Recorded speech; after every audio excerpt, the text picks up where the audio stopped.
Be the exception. Hello and welcome. My name is Darren Hardy, and let me tell you why we're here. This particular training video came about after I had lunch with a friend of mine. It had been a long time since we had caught up because, as he put it, he had been crazy busy. But it was when he told me what he was doing to be so busy that I ran him through a little process that I have that seemed to help. Apparently, this was so profound for him that he called 3 weeks later to tell me that it had, quote unquote, radically transformed his life. He said he went from feeling stressed and bored by his business to feeling invigorated and loving it again. He had previously been so frustrated, so unhappy, that he'd actually been contemplating shutting his business down and leaving the industry entirely. So obviously, this was definitely a complete 180 shift in attitude. Then he told me about his new results, which had skyrocketed since our lunch. He reported how he launched a huge new opportunity since our time together, which he said wouldn't have been possible for him to pull off before. So to top that off, he also reported that he's been able to actually work less than he was before, or at least stop overworking, and is now finally getting his health and relationship with his wife and kids back on track, which I was most delighted to hear about. And that is why we're here. Dave's results were so incredible and so inspiring to me that I was encouraged to share this little process that I have here with more people. And that means now you. I figure if you experience just a fraction of what Dave has, this will be a very valuable meeting the two of us are having here right now. Now, understand, Dave is in the real estate business, but it doesn't matter what business you are in, or even if you are a business owner or an employee. The key principles and takeaways are exactly the same. I will be using the conversation that I had with Dave just to illustrate the process here. Okay? Great. So just follow along here. We met at one of my favorite places on the beach near our other home in Cardiff by the Sea, San Diego, called Kai's. It's a great, healthy food spot with an epic ocean view. We ordered our lunch at the counter, then we walked upstairs to the tables with the whitewater ocean vista views and the sweet smell of the Pacific Ocean pouring through the windows. We found the best table in the joint and sat down, placing our food order number stand in the middle of the table. And that is when I asked, "So, Dave, what are you so busy doing?" "Everything," he responded. "Well, what does everything mean?" I asked. And that is when he went down his laundry list. He said, "Well, last night I was up till 1:30 in the morning trying to finish up a direct mail piece that had to go out this morning. It was already 2 weeks late." I had to interrupt him by asking, "What? You mean you were literally stuffing envelopes yourself at 1 a.m. in the morning?" "Yeah, it was the only way I knew for certain it was going to get done, and done right," Dave said in a very crabby tone. Sensing he really didn't know how nuts this sounded, I asked him to continue. And he said, "I had to get up extra early to set up the files for a new escrow that I got yesterday. That was before I was sitting at FedEx office at 6 a.m. this morning, printing the flyers for a broker tour that I have to open later today. Oh, and get this." He pulled out of his journal 3 sheets of paper. "This is the sign-in sheet from the open house I did on Sunday. These are all the leads that I have to enter into my database to follow up on. And now it's Wednesday, so these are probably already dead." I could see the stress all over his face. I asked, probably sounding too incredulous, "You enter all those names, phone numbers, email addresses into your database yourself?" "Yes," he said, probably too loud, so I looked around to see if anybody was glaring at us. "The last time I had somebody else do it, they totally screwed it up," he said. "It doesn't really take me that long. I just have to get to it." I could see that he really didn't know how insane he sounded. So I had to have him hear himself for himself. So I asked him, "Hey, how are your date nights going with your wife? The last time we talked, you were going to get a babysitter once per week and do something just the two of you." Yeah, well, that hasn't happened in 3 months," Dave replied. "Ouch," I said. "Well, how about the half marathon you said you were going to do? How's the training going?" Already knowing what the answer was going to be. "Well, let's just say I bought a great pair of running shoes, but they've never been out of the box. I'm just too busy." he exclaimed, trying to defend himself. My business is growing, which is exciting, but it has definitely been all-consuming. One final twist of the knife, just to be sure I had his attention. Well, what about a vacation? You got anything fun planned and coming up? What? This time, he definitely said it too loud. I can't even think about taking time off. I'm barely keeping up as it is. And one more twist, just to be sure. Well, how does your wife feel about all this? I asked.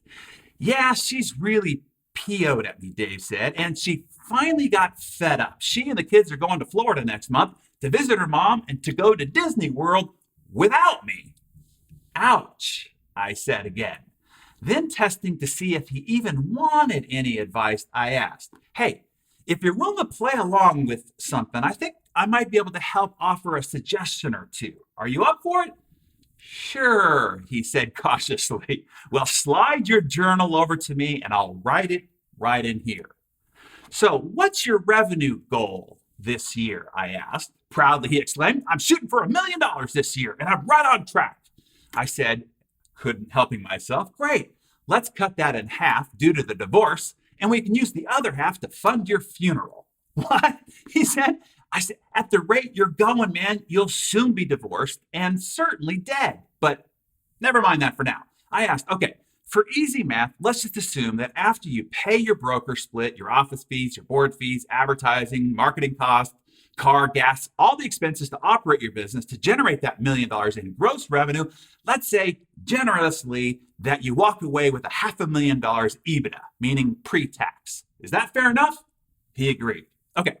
That means that if you take $500,000 and you divide it by the number of hours that you're supposed to be working, not your current path headed towards divorce course, your son on the psychiatric couch, and your daughter on the pole, and you dead of a heart attack, that real number should be 2,000. You have 2,000 working hours per year to invest in order to generate that $1 million in revenue, in order to take home that $500,000 pre-Uncle Sam's cut. You with me, I asked? He nodded. That means $500,000 divided by 2,000 equals $250 per hour. Dave, your time has to be worth $250 an hour. Every hour, hour over hour, 8 hours a day, every work day. Every hour you have to be doing something that someone would pay you $250 an hour to do. Something you'd pay somebody $250 an hour to do. Every hour you don't, you are literally losing money and going backwards on your goal. I could tell this kind of blew his mind. So I asked, look, it's simple math here. The only way you can generate $1 million in revenue so that you can take home $500,000 is by spending each of those 2,000 hours on something worth $250 an hour, and or create a system that generates a value of $250 an hour, hour over hour. His head nod indicated that he was starting to get it. So I continued. Right now, your only system is you, and you are doing a lot of work that is not worth $250 an hour, which means you are trying to make up for it by robbing time and energy from your life's other priorities, your health, your family, your kids, your friends, and even your faith. You might think that your business is successful because it's generating income, but on the life wheel, man, you are failing, buddy, big time. You have a wheel with one spoke, financial, at the cost of all the other spokes. That's not a wheel, that's a pogo stick. And it's no wonder why you are exhausted. And like anyone on a pogo stick, it is not a matter of if you're gonna fall, just when and how much it's gonna hurt. Let me ask you this. Would you pay somebody $250 an hour to stuff direct mail letters? Would you pay someone $250 an hour to prepare and print flyers or input names into your contact information database? Would you even pay somebody $250 an hour to sit in a broker's open, drop papers off at the title company, or refill the flyers at your listings? Heck no, he said. I smiled, knowing that I had him at check. Well, you are, man. When you do it, that is exactly how much it costs you. We just did the math. You have a $250 an hour person stuffing your envelopes, doing data entry, and playing messenger service. You get that? He nodded sheepishly. Look, if you paid someone $25 an hour to do it, you'd still make the $225 an hour difference between your $250 an hour wage and their $25 an hour expense by not doing it yourself. Now, for checkmate, I asked, do you like doing those things? Stuffing envelopes, doing data entry, standing in FedEx office at 6 a.m.? Is that what you love about your business? Things you do for fun as a hobby, even if they didn't pay you? Hell no, he said, this time way more aggro. I hate those things. It's why I was going to leave this business entirely. I hate dealing with a million little never-ending pesky details. It's drudgery for me. But somebody has to do them, he said, continuing to try to defend himself. Yeah, but not by you, I said.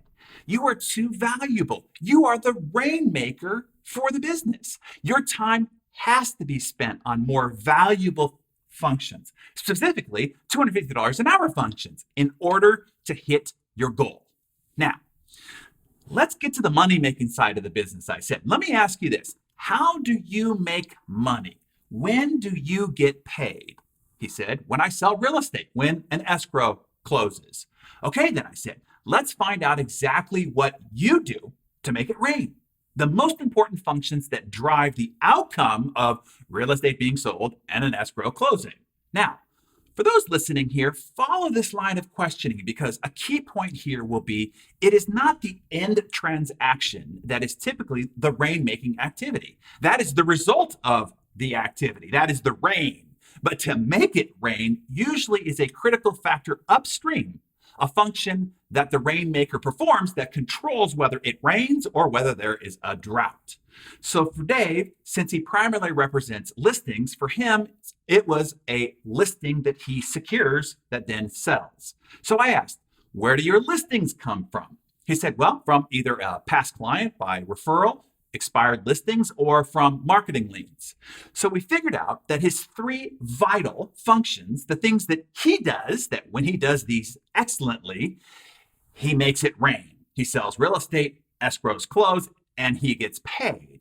Those three vital functions for Dave were one, prospecting, whether calling past clients, talking to their referrals, or talking to pre-qualified prospects who came through his marketing filters. Not stuffing envelopes, posting on Facebook, or writing on his blog, by the way.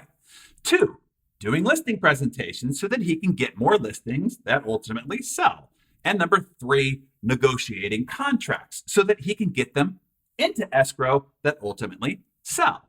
So I explained everything else you do outside of those three vital functions is not what you're supposed to be doing. That costs you potential. You lose money every hour you are not doing one of those three vital functions. Then he asked me the question that you probably have in your head right now as well. But how do you get everything else done? Because a lot of other things still need to get done. That's what he asked. That is when I told him about my friend, Ken Fisher. Ken is on the Forbes 400 list. He runs a $100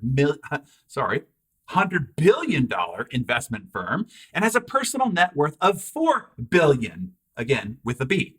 Ken started at the bottom, like the rest of us. He grew up where I did, the Bay Area of San Francisco. He then went to the not very Ivy League University of Humboldt State to study forestry, which in Humboldt can mean, well, never mind. He started his business at a financial advisory firm, like we all start, by himself at zero. When I interviewed him for Success several years ago, I asked him, so Ken, how did you do it? How did you go from a one-man band to a $100 billion under management firm? How did you go from a personal net worth of zero to $4 billion? He said simply and flatly, by quitting. I learned to quit. Now, his explanation of this has really stuck with me, still to this day. So pay close attention here. He said, quote, whatever you are doing in your business right now, your goal is to find a way to quit it. You need to stop doing almost everything you're doing at the office, end quote. During our interview, he could see that I was perplexed by this whole idea, as I'm sure you are now. So he explained further. Let me pass it along. Once the founder, he said, has the vision, the key to succeeding on that vision is to delegate and delegate as much as possible, as fast as possible. Delegation is a form of quitting.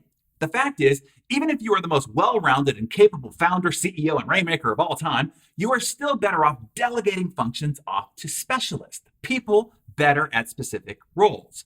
This allows you to multiply the size of your endeavor through other people's efforts rather than trying to do everything yourself. You want to give up every part of your job as fast as you can.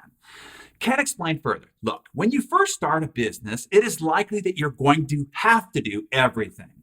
The sales, the customer service, the accounting, all the way down to taking out the trash. Your goal is to get the sales going, get enough money coming in so that you can quit taking out the trash and hire someone else to do that job. Get some more sales going, more revenue coming in, then quit doing the accounting. Hire a specialist to do that job. Get some more sales going and quit doing the customer service too. There are people better at that probably than you. He said, you want to go from doing everything, which we all start off as, to doing nothing. Nothing but your few vital functions. Then maybe even nothing but playing the visionary founder role. He said, you only get there by quitting everything as fast as you can. The reason why people don't grow beyond themselves and have a business that flourishes while still enjoying a great life is that they never learned to quit.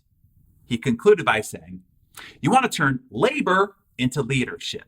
As the enterprise leader, you should not be doing any labor. You should only be leading. The specialists who are hired should be doing the labor.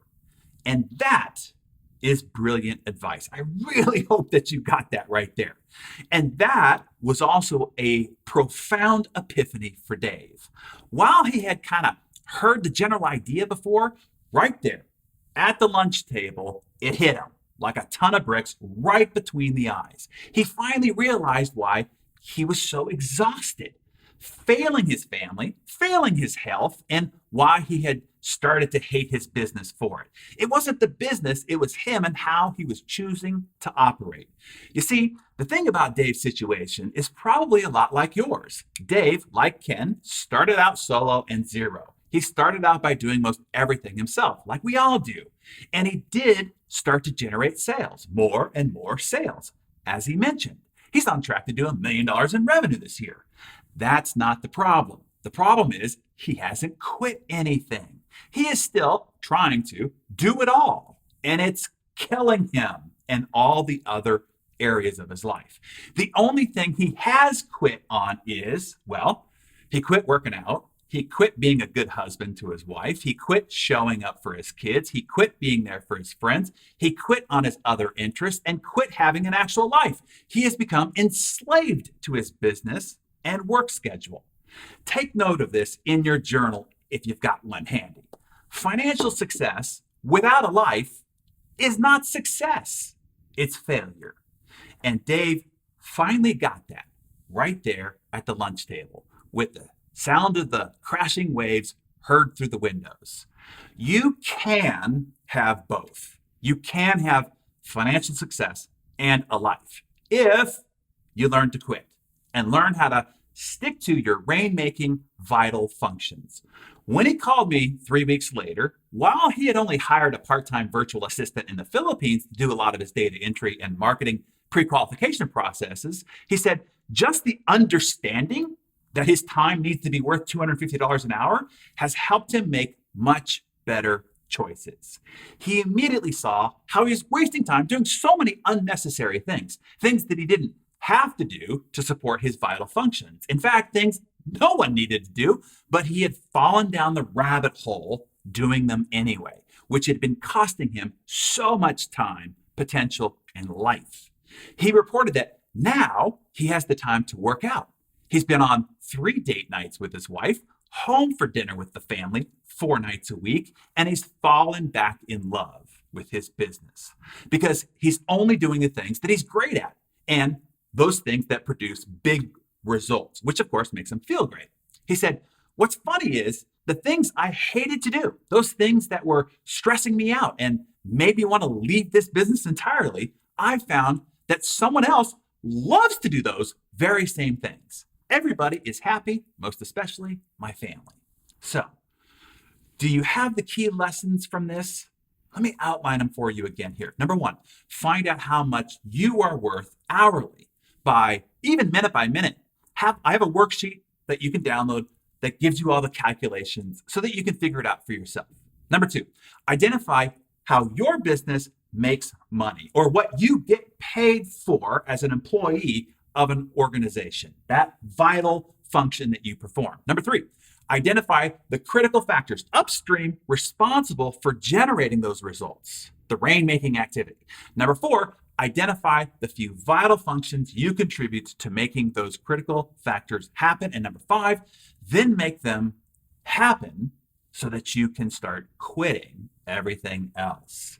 Now, if you're still sitting there with these questions buzzing in your brain, questions like, but I'm not sure what my vital functions are. I still need more guidance, or I'm not sure exactly what things I should be doing and what things I should not be doing, what things I should delegate, how I delegate properly so I can trust somebody else to do an excellent job as I would, or how do I find specialists to do these other functions? Where do I find them? What should I pay them? How do I vet them? How do I train them? How do I manage and oversee them so that they are highly productive? Or what if I'm so busy that I don't have time to find and train other people to do some of these functions? Do you have some of those questions that are burning in your brain? If you do, it's completely understandable. I would have had those questions back when as well. It was only after spending 25 years analyzing the methods of the busiest, the most productive, and the most successful people in the world that I learned their system for doing these things excellently. The key word there is system. It is not them doing it, it's them building a system that multiplies the output while reducing their individual time demands. That is how people you see with no particular genius, talent, intelligence, or background or education go on to earn and be worth 10 times, 100 times, or even 1,000 times more than the people that they grew up with or even went to high school with. They learned and used a system to scale growth of their personal results and business success. So, would you like to have that system? Learn how it works and how it could work for you in your life, in what you do? I deliver that complete system inside the Insane Productivity Training curriculum. And I detail for you how to make it work for you. All those questions that you have, all that guidance that you need, all the tools and all the systems that you need to build into your daily methodology are outlined and provided inside that program. Essentially, you're getting to buy 25 years of my life's work, collected from the best in the world, proven to work for me, and now tens of thousands of high achievers for 4 installments of $495. It's like having hired me for the last 25 years to take this epic journey to collect the answers to the test from far-flung regions all over the world, then apply the answers, ace the test, and then come to you and just hand you over the answers so that you can skip all the hard work of the research, the homework, and the study. Now you can just fill in the blanks with the proven answers for less than $2,000. 25 years for $2,000. You do the math. That means that you would have paid me less than 4 cents an hour. Geez, thanks. But because it is so comprehensive and the distillation of all the best of anything that's out there from 25 years of collection is why it's the only personal success training system you will ever need to buy. Now, enrollment is not open to the public, but because you are here with me right now and still here while you are on this page, it will be open to you. If you're interested, you might not be. It's up to you. Insane Productivity was designed specifically for those who desire to be great. And unfortunately, that's not most people. I know. But if that's you, I encourage you to act. I have 2 options for you here. Number 1, if you get it and you're an action taker, a decider like me, you can just click the enroll button below and get the success advantage you've been looking for. You'll have lifetime access to the program, so you can start it anytime and you can repeat through it as many times as you like. Number 2, if you feel you still need more information, you can click the insane walkthrough button below, and I will take you on a personal tour of all that is inside the program so that you can learn more. Pick a path. What you don't want to do is to not decide. Don't just click off here and go back to your email and your never-ending to-do list. Remember this, if you do not step forward, you will always be in the same place. To get to the next level of success, something has to change. As my mentor Jim Rohn would say, for things to change, you have to change. This is the lightning rod that can ignite the change in you and how you work and how you perform and the results that you can create. But hey, it's your life to live. You live it your way. If you desire to live greatly and are committed to further pursuing your greatness, then I certainly can help accelerate you, give you an unfair advantage in rising above your peers and wowing your family and friends, but only if you choose to be the exception. Pick your path below. Thank you for joining me.